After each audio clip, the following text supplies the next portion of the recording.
ایک بادشاہ تھا، اس کی 4 بیویاں تھیں۔ اس کو اپنی چوتھی بیوی سے بے انتہا محبت تھی اور وہ اس کے لیے جو کچھ ممکن ہوتا وہ کرتا۔ اس بادشاہ کو اپنی تیسری بیوی سے بھی بہت پیار تھا اور اس سے بھی اس کو محبت تھی، لیکن اس کو یہ ڈر اور خوف لگا رہتا تھا کہ یہ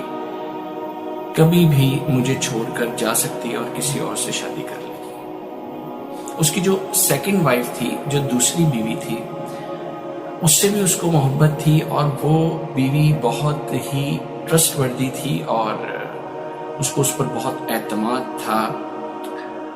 اور جو پہلی بیوی تھی وہ اس کی بہت بیوی کمزور اور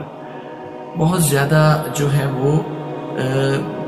اس کو نہ دیکھنے کی وجہ سے، اس کو زیادہ توجہ نہ دینے کی وجہ سے وہ انتہائی کمزور ہو چکی تھی۔ کچھ عرصہ گزرتا رہا، ٹائم گزرتا رہا، اور جب بادشاہ بوڑھا ہوا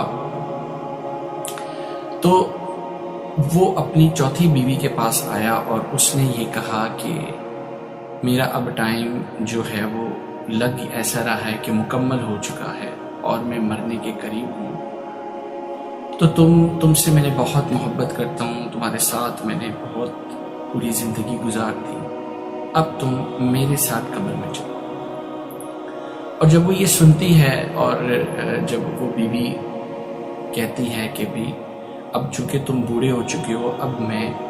تم سے دور جا رہی ہوں اور میں تمہیں چھوڑ کر جا رہی ہوں۔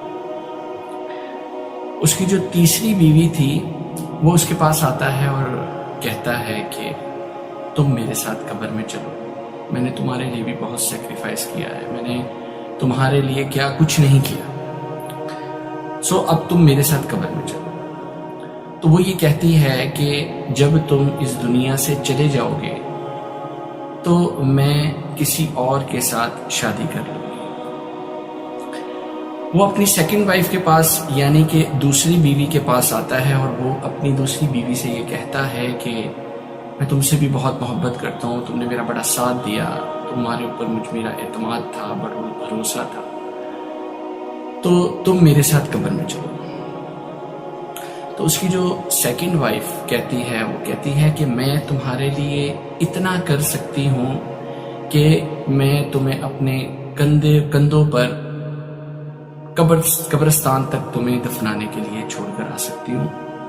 اس کے علاوہ میں تمہارے لیے کچھ نہیں کر سکتی، میں تمہارے ساتھ قبر میں نہیں جا سکتی۔ ابھی اتنی دیر میں وہ یہ بات کر ہی رہا ہوتا ہے کہ پیچھے سے اس کی پہلی وائف جو فرسٹ وائف تھی، اس کی آواز آتی ہے، وہ کہتی ہے کہ میں تمہارے ساتھ قبر میں جانے کو تیار ہوں۔ تو بادشاہ یہ کہتا ہے کہ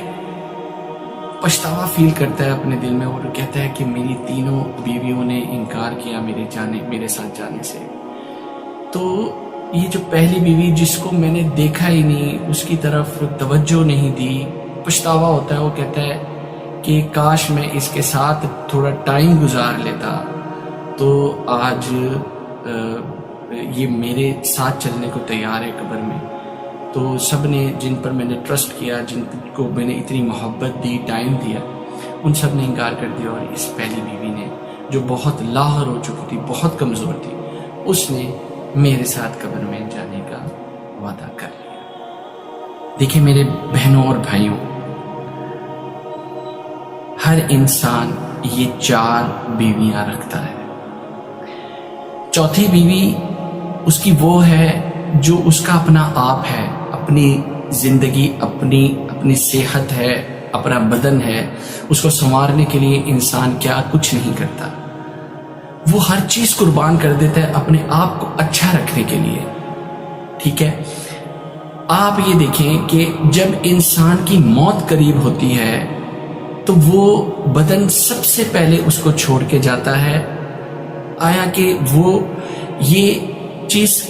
کوشش کرتا ہے کرنے کی کہ وہ اپنی شہادت کی انگلی اٹھائے اور وہ یہ کہے کہ اشہد ان لا الہ الا اللہ و اشہد ان محمدا عبدہ و رسولہ صلی اللہ علیہ وسلم، کہ وہ یہ کہنے کی کوشش کرتا ہے لیکن اس کا بدن اس کا ساتھ چھوڑ جاتا ہے اور وہ ایک شہادت کی انگلی اٹھانے کے بھی قابل نہیں رہتا.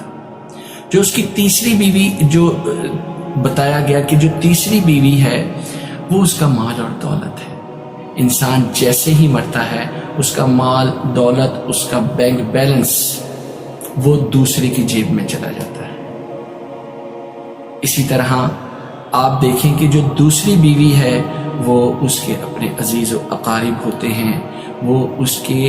اتنے اعتبار والے بندے ہوتے ہیں، بہن، بھائی، عزیز و اقارب، کہ وہ جب انسان مرتا ہے تو صرف کیا کرتے ہیں کہ اپنے کندھوں پر اٹھا کر اس کو قبرستان پر چھوڑنے کے لیے جاتے ہیں اور دفنا آتے ہیں. اور جو اس کی پہلی وائف ہوتی ہے وہ جو کہتی ہے کہ میں نے ساتھ تمہارے جاؤں گی، اور وہ اس کے اچھے اعمال ہوتے ہیں کہ اس اعمال نے اس کے ساتھ جانا ہے. آپ صلی اللہ علیہ وآلہ وسلم کی حدیث ہے کہ انسان میت کے ساتھ 3 چیزیں اس کے ساتھ چلتی ہیں. ایک اس کے عزیز و اقارب، ایک اس کا مال، اور تیسرا اس کے اعمال. کہ وہ ساتھ چلتے ہیں، میت کے قبرستان پہنچتے ہیں تو 2 چیزیں واپس آ جاتی ہیں، اس کے عزیز و اقارب اور اس کا مال، باقی اس کے اعمال اس کے ساتھ ہی دفن ہوتے ہیں. بہنوں اور بھائی، آج ہمیں یہ سوچنا ہے کہ ہم کہاں جا رہے ہیں، ہم کیا لے کر جا رہے ہیں، ہمارے اعمال کیسے ہیں. ہم نے جو نیک اعمال کرنے ہیں وہ بھی ساتھ جانے، اور جو ہم بد اعمالیاں بھی کرنے وہ بھی ساتھ جائیں. آپ صلی اللہ علیہ وسلم نے ارشاد فرمایا ہے قبر جنت کے باغوں میں سے ایک باغ ہے اور جہنم کے گڑھوں میں سے ایک گڑھا ہے. یہ انسان کا اپنا فیصلہ ہے کہ وہ اپنے ساتھ کیا لے کر جا رہا ہے. کیا آیا کہ اس کو جنت کے باغوں میں سے ایک باغ بنانا ہے، یا اللہ معاف فرمائے جہنم کے گڑھوں میں سے ایک گڑھا. ہر انسان، مجھ سمیت ہم سب کو یہ سوچنے کی ضرورت ہے کہ ہم اپنے ساتھ کیا لے کر جا رہے ہیں.